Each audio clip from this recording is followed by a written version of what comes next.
orang yang mempunyai kompetensi luar biasa. Bukan hanya itu, tapi integritasnya juga sudah teruji. Saya menyebutnya Mbak Connie aja. Siap, selamat pagi. Cuman kenapa pakai hitam-hitam itu pertanyaan saya. Biasanya kan ngejreng. Sedang berduka.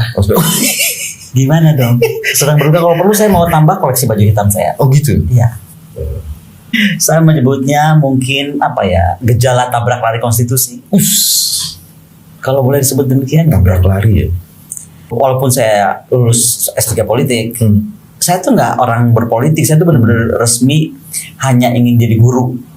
Okay. Dunia saya juga dunia pendidikan gitu, mengajar. Itu yang namanya high politics. Menurut saya jaringan pergaulan itu adalah kekuatan. Di dalam negeri, di luar negeri, di mana. Kebetulan kemudian saya ada dalam lingkar-lingkar politik. Dan mungkin bukan saja tingkat bawah, tapi kemudian menengah dan tingkat tingginya gitu. Saya tuh pergi untuk mengajar di beberapa universitas di luar negeri, kemudian juga ada rapat, saya kan di anggota Valdai Club di Rusia. Jadi memang kami dalam setahun 3 kali meeting. Valdai Club itu apa, Bu? Valdai itu adalah kumpulan para akademisi dunia, advisor to the President of Russia. Ada dari 154 negara, termasuk Amerika di situ, ada Jeffrey Sachs, dari Oxford University ada Profesor Jennings misalnya. Jadi walaupun Rusia dianggap musuh gitu, tapi tetap aja akademisi itu kan yang seperti Bapak bilang tadi, berakal waras. Dia nggak melihat apa dan political value political value-nya yang dia lihat. Jadi itu yang saya appreciate dan saya bergabung di Valdai Club, sehingga dalam 1 tahun itu saya bisa 3 kali hanya untuk Valdai, belum untuk Sorbonne, belum untuk Le Havre, gitu. Saya terus tiba-tiba melihat misalnya wawancara Pak Abraham Samad dengan Ugro Seno. Oh iya, beberapa hari. Pak is a very humble general, ya kan? Dan juga wawasannya sangat luas. Dan saya melihat bagaimana beliau sebagai calon dari salah satu paslon, betul. itu mengalami sendiri. Baik kan, dia ini mantan loh. Sampai jaket paslon itu nggak boleh dipakai. Makanya ada kalimat Pak Ugro begini, apakah kalau saya mati atau tabrakan, terus dipilih dia pakai jaket apa? Yang ditolongin mesti. This is Wakapolri mantan ya, sampai bilang begitu. What is going on with this country? Nah, menurut saya ini kendala pertamanya cuma satu. Kok kita nggak pernah masalahkan calon dari nomor 1, nomor 3. Dan patut dicatat sama orang-orang. Ketika saya mengkritik 02, itu bukan mengkritik Prabowo. Saya dari awal nggak pernah kritik Prabowo. Itu saya sudah sampaikan. Gibran ini dengan caranya menabrak konstitusi akan membawa masalah dan beban. Bahwa buat saya no problem for Prabowo, tapi it's going to be a big problem for Gibran. Ada luka yang akan membawa beban bangsa ini ke depan. Masalah konstitusi. Kenapa ada konstitusi dan ada mahkamah konstitusi? Karena negara tanpa konstitusi itu pasti ambruk. Semua hak warga negara dan hak pemerintah ini akan berimbang. Karena bukan saja pemerintah itu punya hak, dia punya kewajiban terhadap warga negaranya. Demikian juga sebaliknya kan. Kedepannya akan mengerikan karena yang akan terjadi hukum survival of the fittest dalam negara. Perang saudara dong udah pasti. Konstitusi ini kan untuk guidance. Civil society mengontrol kekuasaan yang kita limpahkan dan berikan kepadanya, tetapi itu bukan pemberian gratis, dia punya tanggung jawab kan. Buat saya itu kayak dagelan lah gitu. Bagaimana itu diotak-atik kemudian akhirnya tetap menjadikan cawapres Gibran cawapresnya 02 gitu. Kalau bicara soal anak muda, karena jangan dianggap juga kita anti milenial nih. Kayaknya gitu kalau bicara soal Gibran, berarti anti milenial. Loh bukan. Misalnya Sahroni. Sahroni itu menurut saya dia calon pemimpin yang hebat loh. Terus siapa lagi? Ridwan Kamil. Sudah terbukti kalau Pak Ridwan Kamil malahan kan gitu. Sandiaga iyalah gitu kan. Tapi buat saya waktu pernah saya ajukan tuh nama kepada sahabat-sahabat saya di Gerindra gitu kan, adalah Pak Ridwan Kamil dan Pak Sahroni gitu. Itu kan nggak akan rame Pak, nggak akan harus perlu merubah konstitusi dan lain dan sebagainya. Profesor Sulis itu kan saya kenal baik. Beliau itu profesor senior, ya kan, guru besar yang sangat disegani, pendiam, jarang bicara gitu kan. Tapi nulis jalan terus kan. Tetapi ketika sampai beliau menyatakan dengan resmi statement itu lalu tiba-tiba reaksi istana adalah itu kan guru besar itu sudah berafiliasi gitu. Itu kan sama dengan tuduhan yang saya terima selama ini ketika saya berbicara kebenaran. Saya dianggap berafiliasi dengan partai gitu. Tapi pilihan saya menjadi pendidik itu pilihan saya. Kalau mau kan dari dulu aja saya ikut partai. Saya pernah Dewan Pakar di Nasdem, advisor di Partai Gelora, PSI dulu, waktu PSI masih murni Pak ya. Demokrat pernah untuk hubungan luar negeri. PDIP itu buat saya itu kayak rumah sebuah partai yang punya ideologi dan gak akan pernah geser. Dari kunjungan saya tadi saya bilang ke Sorbonne, ke La Havre University, ke Nottingham, ke Birmingham University dan Moskow dan Sochi. Jadi saya bukan pendidik kaleng-kaleng. Kita itu semua dari mulai saya di Paris sampai kemudian saya berakhir di Sochi itu bicara tentang masa depan. Election kan lagi seluruh dunia Pak. 60% election itu lagi terjadi termasuk di Amerika, di Rusia, ya kan hari ini. Nah, menurut kami semua dunia ini akan banyak berubah ketika pemimpin-pemimpin itu berubah. Nah sementara di sini pun melanjutkan tuh dengan kalau bahasa Sundanya kalarabok. Kalau lu mau jadi 3 kali lu ngomong aja mau 3 kali gitu loh. Tapi jangan jadi 3,5 atau 3/4 atau apa saya nggak ngerti sekarang namanya gitu. Dengan memaksakan mengacak-acak konstitusi tadi. Betul. Jadi bahaya ke depan itu begini Pak ya. Demokrasi atau negara itu ada karena pasar. Nah ketika pasar ini terganggu Pak dan pasti terganggu karena sebuah kejadian yang tadi hubungan dengan konstitusi. Yang terjadi bisa macam-macam Pak. Yang pasti pertama apa? Kepercayaan pasar menurun atau hilang. Dan saya nggak ngomong pasar domestik loh. Saya ngomong pasar regional yang akan tadi kaitan yang saya bahas di dunia ini tentang logistik, tentang sumber daya, tentang keamanan energi, tentang keamanan makanan, keamanan air, and so on and so forth, tentang masa depan airspace dan lain sebagainya. Perang Asia Pasifik, menurut Lemhanas itu akan pecah 2037. Jadi kalau sekarang ada mimpi mau jadi presiden sampai 2029, nanti adanya 2029 sampai 2000 sekian, mungkin lo sampai Jan Etes jadi presiden, saya kan nggak ngerti Pak. Ini yang kita mesti luruskan. Masa seluruh rakyat Indonesia dikalahkan oleh 5 orang dalam satu keluarga? Tiba-tiba nih, mantu sudah mau jadi bupati dalam sekejap. Katanya keinginan rakyat. Tapi ini tuh terlalu obvious. Apa ya bahasanya, is too rough gitu Pak. Soeharto pun nggak sekasarin mainnya. Bos Tutut itu saya ingat jadi menteri itu setelah Pak Soeharto itu 25 tahun. Setahu saya Mbak Tutut aja itu menjadi menteri itu sekian lama, bukan tiba-tiba. Ngurus PMI dulu kalau nggak salah, saya lupa juga ya. Pokoknya akhirnya jadi menteri sosial. Ini kan enggak Pak gitu. Jadi ngeri sekali. Itu yang saya bilang, apakah masa depan Indonesia bisa dititipkan kepada mereka ini yang akan menjadi dadakan? Sekali lagi bukan ngomong Pak Prabowo nih Pak ya. Makanya saya menolak keras ketika misalnya Ambasador Roslan bilang saya bohong. Loh, saya ini Pak, siapa sih? Saya ini kan cuma akademisi. Saya itu nggak kenal beliau, tidak pernah juga mau kenal. Karena buat saya itu orang tuh ada yang harus saya kenal, ada yang nggak kenal kan. Gitu aja simple. Nah, tapi saya terus dipaksa untuk ketemu, diundang datang. Apalagi itu saya dijemput oleh orangnya, ya kan, dengan mobil khusus. Mungkin kan tiba-tiba saya langsung ngomong, Pak, nanti saya ambil ya alat-alat ini dan mobil Bapak. Atau saya minta ya? Mungkin nggak? Iya. Kenapa ya ketika akademisi itu sedang berbicara benar, kemudian diputar balikan dengan buzzer, dengan serangan buzzer. Dan ini kan bukan kepada saya saja Pak. Dirty vote kurang apa? Itu ahli-ahli tata negara yang kompeten loh. Bukan saja menyerang dengan buzzer, tetapi kemudian mengkriminalisasi. Gejala akan dikriminalisasi atau untuk membungkam, apapun saya tidak tahu. Sebelum kesini saya baca lagi pidato Bung Karno tentang Indonesia menggugat. Pembelaan di depan ini ya, di depan kolonial Belanda tahun 1930, umur beliau 29 tahun.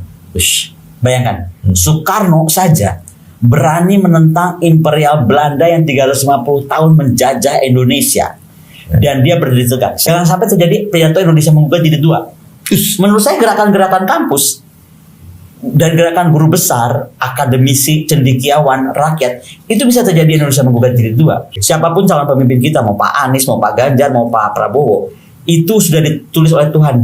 Lalu di lauhul mahfuz ya dari. Ya. Tetapi yang satu wapres ini tidak, karena tadi dia mengotak-ngatik konstitusi ke surga ya. Gimana dong saya tadi? Menuduh kami telah menjalankan kekejahatan, kenapa? Kata Soekarno. Dengan apa kami menjalankan kejahatan, tuan-tuan hakim yang terhormat? Dengan pedang, dengan bedil, dengan bom. Senjata kami adalah rencana, pemikiran bersama rakyat Marahen dan orang kulit putih yang dibedakan. Waktu itu orang kulit putih Pak. Sekarang adalah perbedaan antara rakyat dan pemerintah. Satu-satunya dinamit yang pernah kami tanamkan adalah suara jeritan penderitaan kami. Dan penderitaan rakyat ini dari macam-macam Pak. Dari mulai bansos yang tadinya jor-joran dibagi, tiba-tiba seminggu kemudian jadi 20.000 seliter. Medan perjuangan kami tak lain daripada gedung-gedung pertemuan, surat kabar, waktu itu surat kabar. Kalau sekarang kita bisa pakai tambahkan medsos kan. Tidak pernah kami melanggar batas yang ditentukan oleh undang-undang. Tidak pernah kami mencoba membentuk pasukan serdadu rahasia yang berusaha atas dasar-dasar nihilisme. Kami revolusioner, dalam pengertian kami itu radikal. Karena kami ingin mengadakan perubahan dengan berkas. Istilah itu harus diartikan sebagai kebalikan kata sabar. Karena seekor cacing, kalau dia disakiti, dia akan berbalik menggeliat. Dan kami pun begitu sekarang. Waduh, Soekarno. Kalau itu Belanda Pak 350 tahun. Masa Presiden Jokowi baru 10 tahun terus mau jadi kayak Belanda? Iya dong. Li bilang pemilu 2024 terburuk sepanjang sejarah. Yang ngerinya di belakangnya itu koma, Jokowi pembunuh dalam tanda petik demokrasi. Coba. Dia bukan sekedar hit and run. Udah jadi pembunuh kan? Pembunuh. Sudah lebih mengerikan. Iya. Tapi Pak Grosono bilang, ini ada yang salah dengan kita soal KPU hilang suara itu. Itu bukan suara yang hilang. Itu copet suara dan itu pidana. Saya ketawa. Ini Pak Grosono lucu juga nih. Iya, jadi dia bilang sebenarnya curi-curi itu nggak usah ada hukum pidana pemilu atau pidana Bawaslu atau pidana apapun yang pidana aja. Pokoknya copet, pencuri itu polisi. Itu keren Pak Grosono. Coba di Google katanya, ada nggak pidana pemilu? Nggak ada, pidana aja. Bawanya cuma kemana? Kabarreskrim, kemudian Polri, Polda, Polsek kan. Yang kedua dia bilang, kalau memang KPU atau Sirekap ya, itu memang sistemnya terbukti bermasalah atau terjadi hil-hil yang mustahil gitu kan. Polis lain, kan dia bilang KPU kan bukan kedutaan besar. Kalau dia kan masih negara Indonesia dan punya Indonesia. Kalau kedutaan besar kita nggak bisa masuk Pak, itu punya wilayah dia kan. Orang lain ya. Betul. Lain. Seruan Salemba, akademisi kritik bansos sebagai politik gentong babi pemerintahan Jokowi. Ini dibahas di mana-mana nih. Di dalam negeri belum selesai. Anggota Komite HAM PBB pertanyakan netralitas Jokowi di Pilpres 2024. Welly Ndaye itu dari sebuah negara di Afrika tuh, dia mempertanyakan tuh. Ini ada sidang CCPR tuh. Itu CCPR itu Political Committee of the Political Right gitu dari salah satu unit. In February 2024, Indonesia held presidential elections. Campaigning took place in the aftermath of a last-minute court ruling that changed eligibility criteria, allowing the president's son to join the ticket of the front-runners in the election. What measures are in place to ensure that high-ranking officials, including the presidents, are prevented from unduly influencing the electoral processes? Are allegations of undue influence under investigation? Ini gimana ya? Berarti udah mulai masuk di internasional. Pertama, koran-koran besar dunia kan sudah mempertanyakan gitu kan. Perang yang mendukung 02 itu harus ngerti. Kita tuh nggak masalahkan Prabowo. Yang kita masalahkan ada cawapresnya yang akan membawa kehancuran. Kalau masih pasar domestik Pak, masih bisa kita tahan mungkin. Waktu Pak Harto kan oke lah, dolar naik kita peg, dolar sekian. Saya ingat tuh dolar dari 8.000 jadi 15.000 ya, apa 16.000. Tapi itu kan di-peg oleh negara. Tapi seberapa kuat kita untuk menahan angka itu? Karena tekanan internasional akan terus berdatangan. Contoh ini kan nggak akan berhenti di sini Pak. Ini akan bisa terus bergulir gitu. Nah, ketika itu terjadi, pasti akan berdampak kepada ekonomi kita juga. Pemilik modal atau penanam modal lari. Yang dari luar nggak akan mau masuk. Bayangkan seorang delegasi dari Afrika sudah bicara tentang netralitas Pak Jokowi. Bisa kan bertemu para petinggi-petinggi, para diplomat, para level-level high rank official juga kan. Mereka bilang kalau 60% tuh udah pasti menang. Makanya satu-satunya kalau kita memang tetap mau berpikir waras sesuai judul Bapak, dan tadi berpikir waras konstitusi itu harus dipertahankan, karena tanpa konstitusi negara itu nggak akan mencapai tujuan nasional. Tanpa konstitusi atau tukang tabrak konstitusi itu akan membuat negara itu kehilangan peraturan dan pasti menimbulkan konflik. Apa yang terjadi Pak? Menurut saya kita harus dukung hak angket. Karena sekarang yang dipersoalkan adalah bukan hanya hasil, tapi proses. 01 dan 03. Terus sekarang mereka mempersoalkan Mahkamah Konstitusi itu harus menempatkan dirinya betul-betul sebagai the interpreter and the guardians of the Constitution. Exactly. Bukan sekedar mahkamah kalkulator gitu. Gini loh, negara itu mesti punya barometer. Ya barometer negara itu konstitusi. Iya. Ketika barometer itu dihancurkan, ya negara pasti hancur. Iya. Udah matematikanya sederhana. Iya. Di salah satu tempat yang cari ahli IT semua, Hmm. oke? Itu langsung Pak, dia ambil C1 asli, asli nih, Iya. dengan C1-nya KPU, Iya. yang diupload oleh KPU itu, Iya. itu dengan robot langsung dibaca cepat Pak, share dibandingkan. Bapak tahu, beda itu 1000 suara, Iya. bisa beda. Jadi angka penduduk aja bisa dirubah jadi lebih 1000 misalnya. Terus angka yang pemilih itu bisa diganti-ganti 200-an orang, berapa orang. Iya. Yang paling parah Pak, tanda tangan. Iya. Tanda tangan itu bisa lain Iya. dari C1 asli. Iya. Nah itu gimana? Hasil itu ada di KPPS, salinan itu yang ada di saksi. Oke. Dan ada lagi yang ditaruh di hasil ini ditaruhnya di Sirekap. Di Sirekap, Nah, ya betul. Jadi diambil. Sekarang ada yang robot tuh bisa ngambil setiap 15 menit macam-macam. Begitu diperiksa, C-nya itu, C hasilnya itu tidak ada metadatanya. Jadi sekarang pertanyaannya, ini C apa?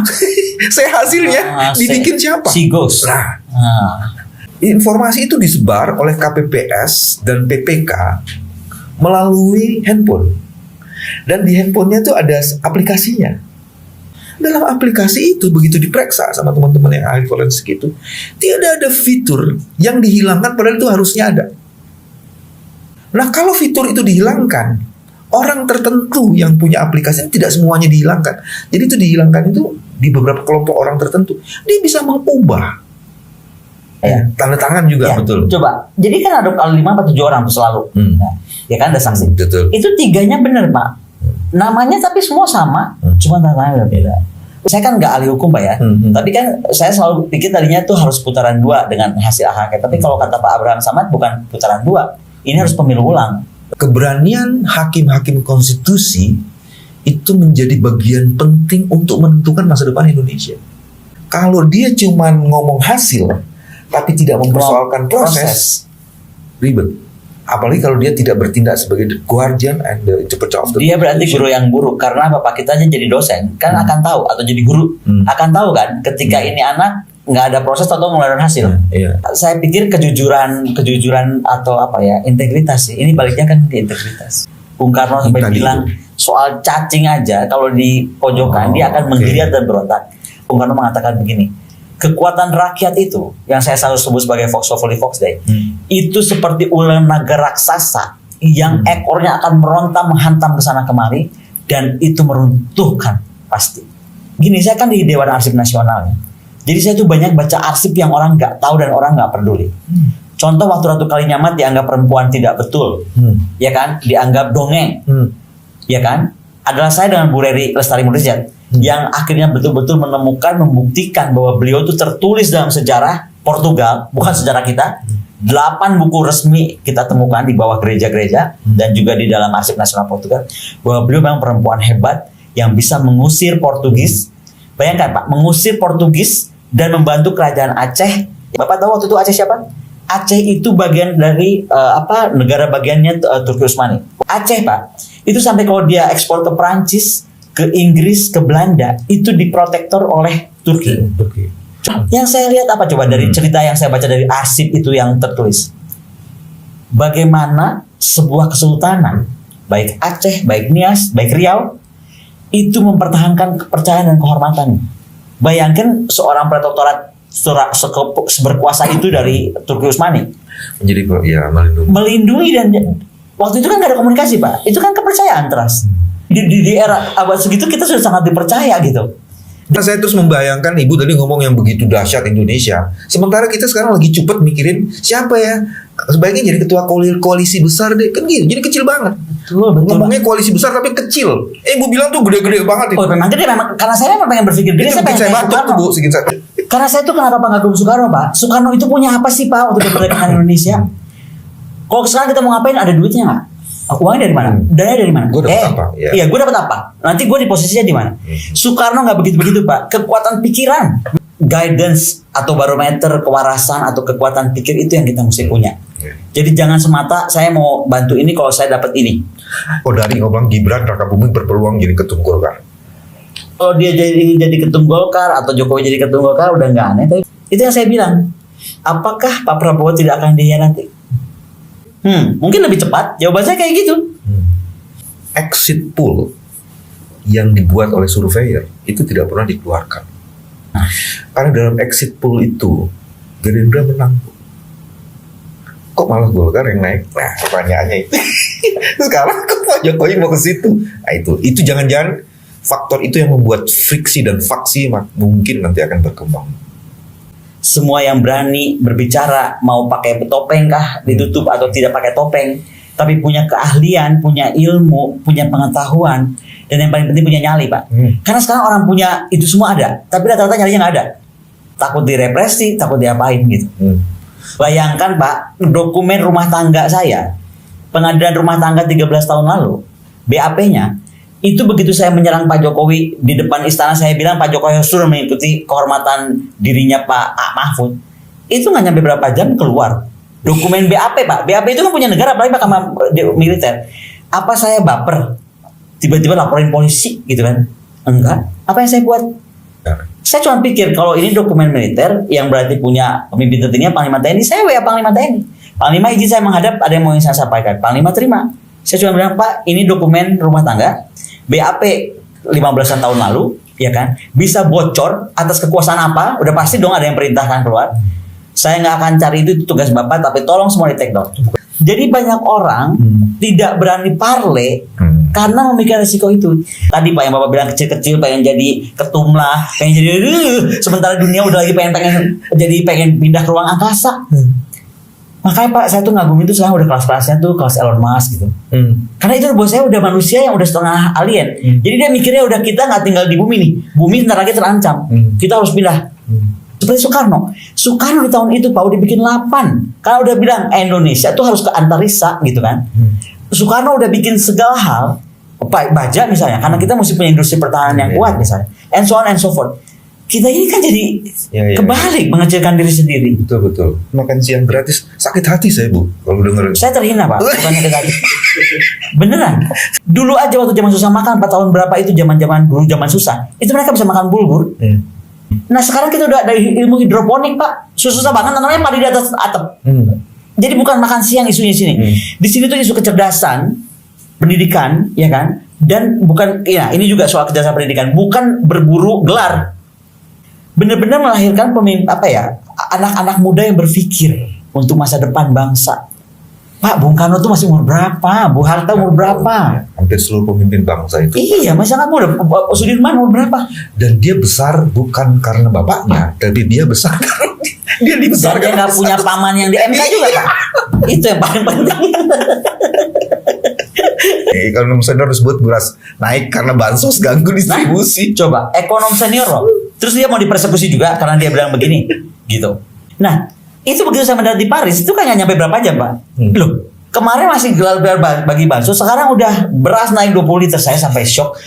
Begitu mendarat tuh loh, kok jadi ini ya, gitu.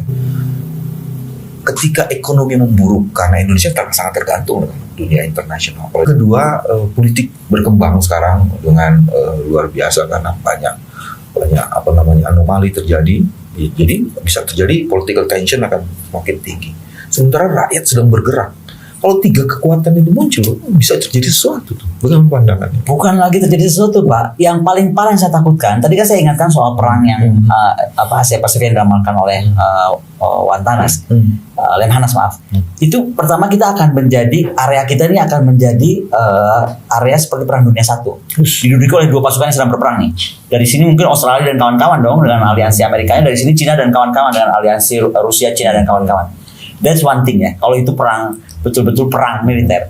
Kalaupun nggak ada itu, mungkin lebih cepat dari itu. Dengan dilanggarnya barometer negara, yang paling saya takutkan adalah disintegrasi. Dan itu bibitnya sudah ada Pak.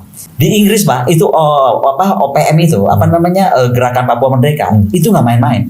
Di Inggris, oke. Kan di Oxford Pak, itu di sana. Dan bendera Free Palestine, itu di balik ini Free Palestine, di sini ada Free Papua. Itu udah to that level kita itu sekarang dilihat di mata dunia.